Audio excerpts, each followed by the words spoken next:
In this week's EV News special, it's finally happened. Tesla have opened their UK Superchargers to other EV drivers.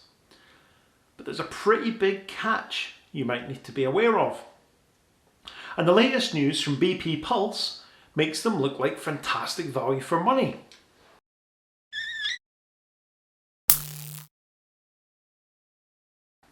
Before we get into this monumental charging network news, I want to say a huge thank you to all of my subscribers. We reached 5,000 this week. I never thought there'd be that many of you willing to continue to watch me rambling on, and I'm deeply honoured to reach this milestone. Thank you all, and let's keep the momentum going. If you're new here, click the subscribe button, and for everyone, in true YouTube cliche fashion, smash that like button. Right.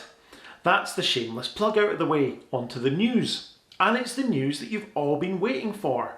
Tesla announced on the 18th of May that they were opening some supercharger sites in the UK to all electric vehicles, rather than just being exclusively for Tesla drivers. Back in July last year, I brought you the news that Tesla were planning to open the supercharger network to non-Tesla EVs. And since then, they've run pilots in the Netherlands, France, Norway, Austria, Belgium, Spain and Sweden. Some Tesla owners are fairly unhappy about this, the exclusivity of the supercharger network being one of the massive selling points for a Tesla, should you be looking for an EV for regular long distance work that requires in-journey charging. The UK then is next up in this series of trials, and Tesla have just opened 15 sites to non-Tesla vehicles.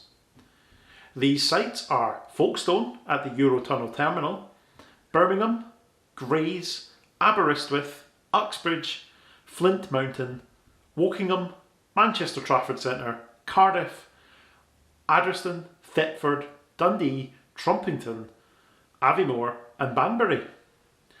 Of course, some of the more popular sites are definitely missing from this list. However, it is a trial and I suspect they've picked ones that have slightly less chance of becoming completely overwhelmed. Tesla drivers would be really fed up if the sites are full of non-Teslas when they need to use them, and I completely understand that. If you've paid a premium for a Tesla because of the charging network, you'd expect to be able to use it. Access for non-Tesla drivers is via the Tesla app. You'll need to download the app, create an account if you'd like to charge. It looks straightforward enough. Just select the site and stall number that you're plugged into and it will start charging, billing the credit card that you have on file. It's not quite as easy as the plug-in and charge experience you'd have with a Tesla, but it seems pretty straightforward and sensible, providing you're not one of these people that's completely allergic to using an app for something. There is no contactless payment option at the moment, unfortunately. Pricing is very interesting. Like all superchargers, it varies by location.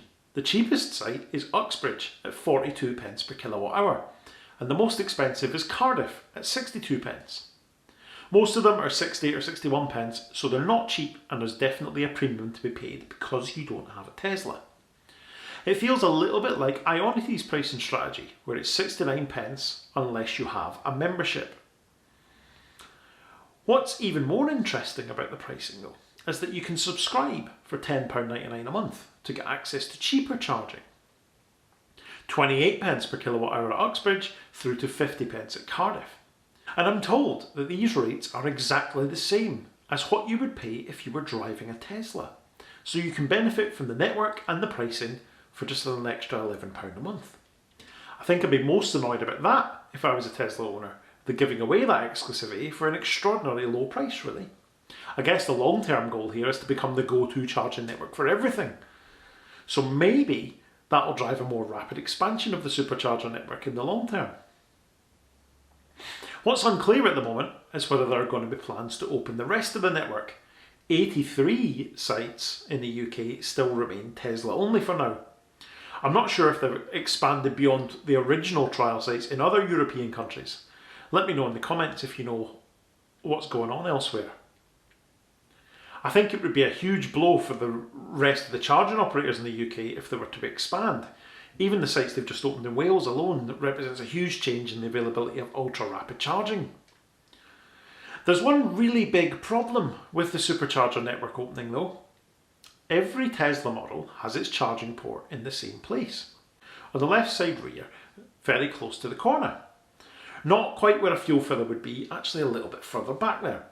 Not on the front, not on the left side front wing, you get the idea.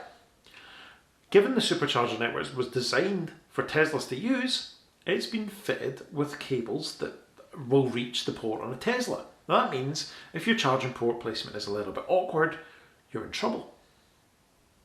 What I find actually quite funny is the Audi e-tron with a stupid charging port placement that I couldn't quite fathom when I was driving one would actually fare pretty well on a supercharger. If you drive nose in, it'll almost be where it should be, and I suspect the cables will reach just fine. Some cars are going to have some serious issues though. The BMW i3 and others with their port on the driver's side rear where a fuel cap would be are inherently incompatible with the supercharger design. Realistically, you'll need to park in the wrong bay and use the charger next to it, using two bays essentially to charge one car. Now I don't see that being a particularly huge problem on sites that are less busy. After all, if there's 10 other bays free, it doesn't really matter if you're taking up two, really, does it? But if it's really busy and they're the last two that are available, you're going to have some problems. You have the same problem with cars like the Jaguar I-Pace, which has the port in the same position as the e-tron but on the opposite side of the car. Tesla do issue some warning about this in the app, telling you not to park sideways blocking bays, but I do wonder how little attention is going to be paid. I think it would be a very good idea for them to fit some longer cables at these sites to allow the superchargers to service more vehicles efficiently and avoid any issues with people taking up multiple bays to charge one car. I guess some sites might be positioned so you could park behind the charger and the cable would reach, or you could, park at the end of a row so that you're not over two bays but you're a bit further over than you otherwise would be, but not all of them are going to provide that kind of space. I'm sure some people would say that if you can't fit one in and charge properly, then you shouldn't, you should charge somewhere else.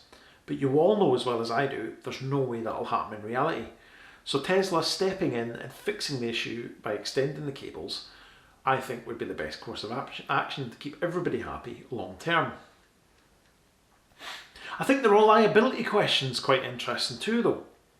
Everybody says the supercharger network is massively reliable, you always get a charge without fail, and I'm sure until now it probably has been the case. However, that's much easier to say when you're only charging cars from one manufacturer. It's even easier when you are the manufacturer of both the charger and the car. I do hope the reputation for reliability continues once other EVs are using them en masse, but I worry a little bit that other manufacturers and their creative implementations of the CCS protocol might rear their ugly head and cause some issues. Time will tell. I really hope I'm wrong on that one, but you do see with other charging networks, that are open to everyone, that there are compatibility issues with certain cars. And I really hope that that doesn't plague the superchargers, and I hope it goes well. Because all in all, it's a very positive move for EV adoption. In certain parts of the country, the availability of Tesla superchargers will make long distance travel significantly easier. And I think long term it's going to force the other networks to up their game if they want any chance of being taken seriously. Speaking of other networks, my second and final story in today's video concerns BP Pulse, a network with so much potential that just seems to be getting worse and worse. They've just announced even more price rises.